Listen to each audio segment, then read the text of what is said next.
Welcome to this edition of SAU Weekly, your source for the latest news and sports from St. Ambrose University. I'm Jorge Brizuela. And I'm Sierra Mari. St. Ambrose is preparing to repurpose part of campus to remember a former communications professor and HerCampus advisor. After the passing of Dr. Ann Preston last February, SAU's HerCampus chapter raised money for a memorial garden as part of the university's annual Day of Giving.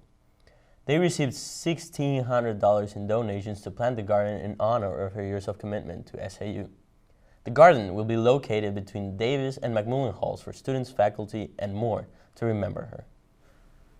I think it's a great idea from the university's standpoint to put something in her name, because she did do a lot for this department, for this building, and really for the COM alumni in this university.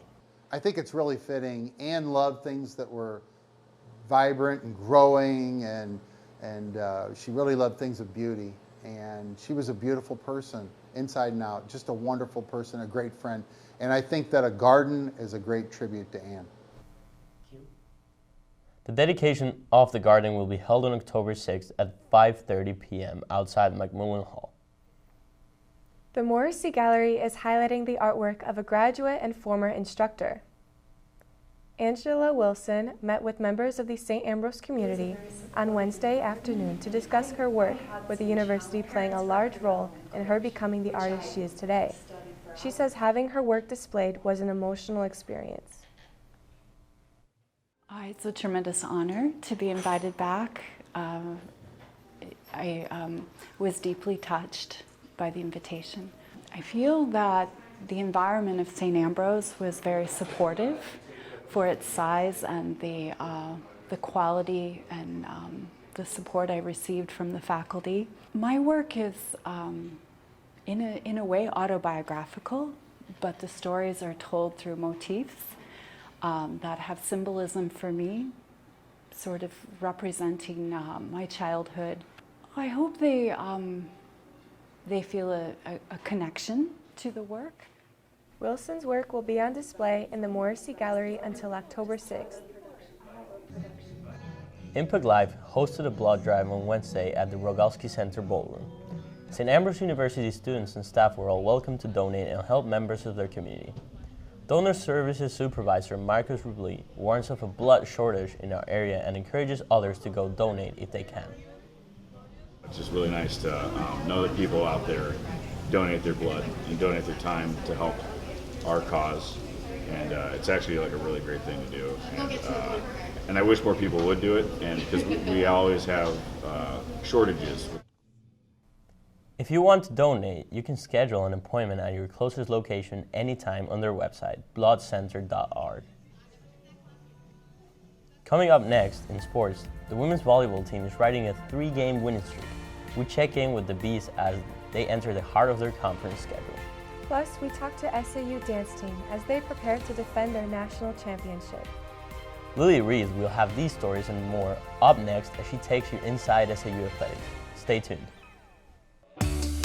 Tune in to KALA and hear something different. Programming that celebrates the diversity of our listeners. We're advocates for the arts, showcasing your favorite music from around the world. We're storytellers, producing award-winning news and educational podcasts. We're dedicated sports fans, bringing you the latest Fighting Bee action from St. Ambrose University. We're a learning lab, mentoring the next generation of broadcasters and content creators. A part of your community for 5 decades. We're KALA Radio, 88.5 FM and 106.1 FM. Turn it on and turn it up. Ready the studio in 3, 2. Welcome to this edition of Dateline SAU. Welcome to this edition of SAU Weekly, your source for the latest news and sports from St. Ambrose University. The Mississippi River crested on Monday at a near-record high. This is What's the Buzz with Abby Varkalis. Staff members put many hours of work into planning the spring commencement ceremony. But for Coach Bluter, her coaching career started right here. Welcome to Inside SAU Athletics. On today's episode, we're featuring the men's basketball team. We're featuring the men's and women's track and field teams. We're catching up with the men's lacrosse team. Thanks for watching.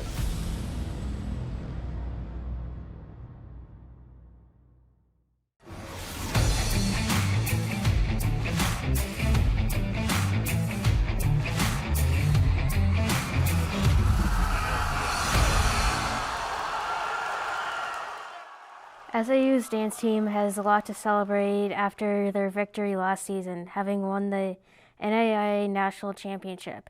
They continue to push the boundaries with morning and afternoon practices to ensure their next title. SAU Weekly's Sydney Horseman checks in with the team as they begin their preseason. In the early morning hours at St. Ambrose University, you'll find SAU's 3-time NAIA National Champion dance team practicing. Okay, we do have a couple of things we need to go through. First of all, facials, you guys. Head coach Danelle Langeneckert leads her team into the preseason. So, I'm really noticing like the palm facials. Obviously, the goal every year is to try to win a national championship. So, coming back this season, having won, I don't think I look at it any differently than I do any other season. But of course, we've got a target on our back. Ellie Schilling and Rosie Manicam are seniors on the team and are looking forward to the upcoming season. I think I'm most excited just to dance with this group of girls. I honestly think that we have some amazing talent. Each year, it just keeps getting better and better, and I'm having a hard time keeping up, but I'm so excited to see what this team does because everyone is just so talented. I'm most excited to travel with my team. It's a brand new team, so I'm excited to see how we do at the competitions and to see if we can really pull it out this year. As the difficult practices continue, SAU's dance team perseveres through game day material, new choreography for their upcoming state routine in hip hop, jazz, and pom, and finishes their day with a high-intensity workout. So if there's one thing I've learned coaching as many years as I have is that, championships aren't won the month of the competition, right? So championships are won now.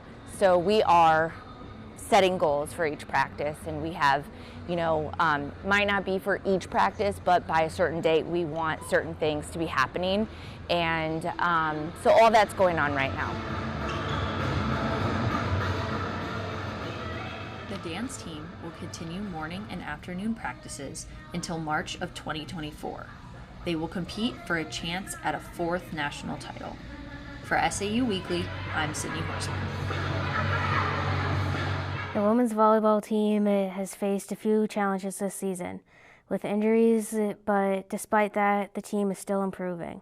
The team enters the heart of their conference schedule riding on a 3-game winning streak. The goal is to host the conference tournament once again. Despite the up and down start, Coach Steinhauser thinks her team is capable of achieving that goal. In terms of our record, it's not where we want it to be, but in terms of overall team development, I think that we have worked through a lot of different scenarios and challenges. So I think that we've grown a lot in our adaptability, our flexibility, and our ability to adjust on the fly. Be sure to check out their game at Lee Loman Arena next Tuesday at 7 p.m. as the Fighting Bees take on the St. Xavier Cougars. Taking a look at the weekend schedule, the SAU men's and women's swimming and diving team will host Olivet Nazarene tonight at 5 p.m. at Central Natatorium. On Saturday, the SAU men's tennis team hosts Cornell at 11 p.m. at Davenport West High School. At St. Vincent's Athletic Complex, both the SAU men's and women's soccer teams will host St. Xavier. The men's game will start at 11 a.m. and the women's game will begin at 2:30 p.m. The SAU football team will host St. Francis of Indiana at Jack and Pat Bush Stadium with a 1 p.m. kickoff. And that's a wrap with sports this week. I'm Lily Reed. And that's all we have for you on this edition of SAU Weekly. We'll be back next week with the latest news and sports from St. Ambrose University. Remember to check out the SAUtv Facebook and Instagram pages for our newscasts, top stories, and more. You can also find them on The Hive at sauthebuzz.com. Thanks for watching.